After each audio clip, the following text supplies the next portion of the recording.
Tom Reed, The Athletic. George, have you had a series? I mean, have you ever had a playoff series just from an offensive standpoint where it's been so strong at home and not as strong on the road? And if so, how do you get that going to carry that into Game 7? No, I've been in a lot of playoff games so far, and it hasn't been, so night and day in my whole career. I don't know what it is, but I have to, program myself mentally to do better, take it upon myself, be more aggressive on both ends of the floor in a go-home situation. Have you talked with T. Lou or anyone about that, or what they've seen with you? Some advice or something that your teammates are seeing? No, I think he trusts me. He kind of lets me go. I mean, other than just saying be aggressive and things like that, but I can't blame anybody. I never was at that point to say it's this guy's fault or we're doing this because I can't do this. I take all the blame for it, and the way I've played on the road is unacceptable, and as a player I got to be better. George, Kenny Road to WHBC. You were aggressive tonight. Did you tell yourself you needed to be even more aggressive when Kevin went down with that injury? No, I think I had the mindset of being aggressive from the start of the game. I don't think Kevin's injury had anything to do with, how I was going to play. I took it upon myself to just put myself in situations where I can be aggressive. And it's kind of like that moment where you don't want to go home. It's not time to go home. And I think the adrenaline kicked in where, I had that pressure was saying I'm not going home today. Not just with you, though. Tom asked you the question about night and day, home and away. This series is about home court advantage. So how do you guys as a team, not just as an individual, take what you guys did tonight as a team and win where you haven't won yet in this series?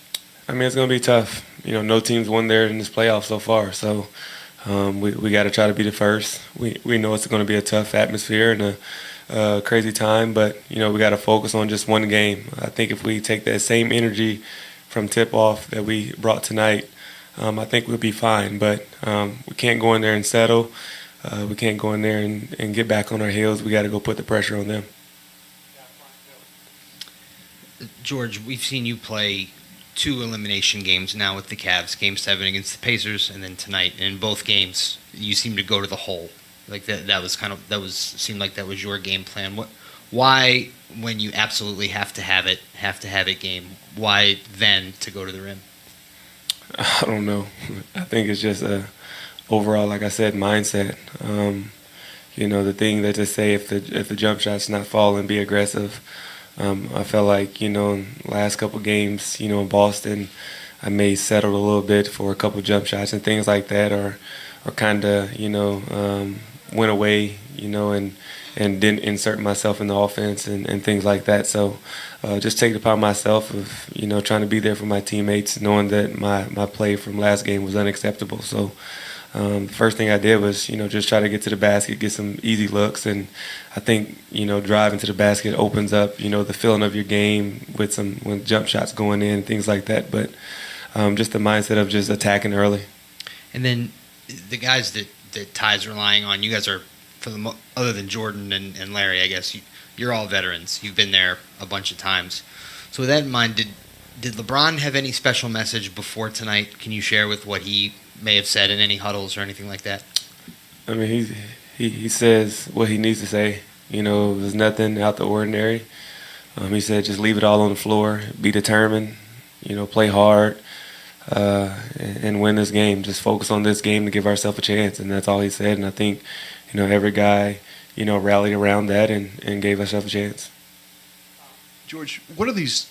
I know this is a hard question, but you've waited this long to get to the finals. What do you think these next 36 hours are going to be for you? Having made so many of the playoffs so many times, I think you've been to a Game 7 in a conference final one other time. What's going through your mind emotionally for this opportunity? I don't know.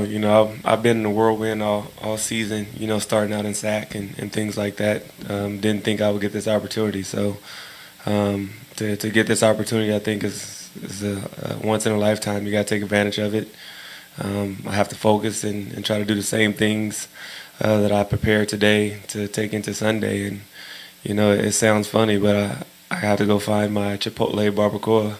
That's my pregame meal. So I've 2 games, well, the 3 games here, that's what I ate before the game. So I'm for sure going to find a Chipotle in Boston, I tell you that.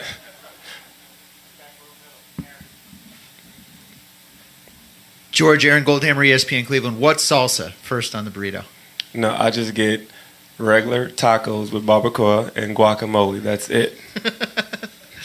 Thank you. The third quarter tonight, it's been a problem for the Cavs at times in these playoffs and this year. You had 12 points in the third. What was your approach coming out of halftime? Just mindset. Like I said, being aggressive, trying to get to the rack, rim, things like that. I know that's been our Achilles heel so far this playoffs, this third quarter. So guys came out the locker room early, did 2 lines, got some layups, got shots going, got loose. We said the first 3 minutes of the third quarter we need to make a statement and impact the game. And I think, the first possession we got the steal for the layup and things like that. But all guys just, making plays down the stretch to really, put ourselves in a situation where we could get a win.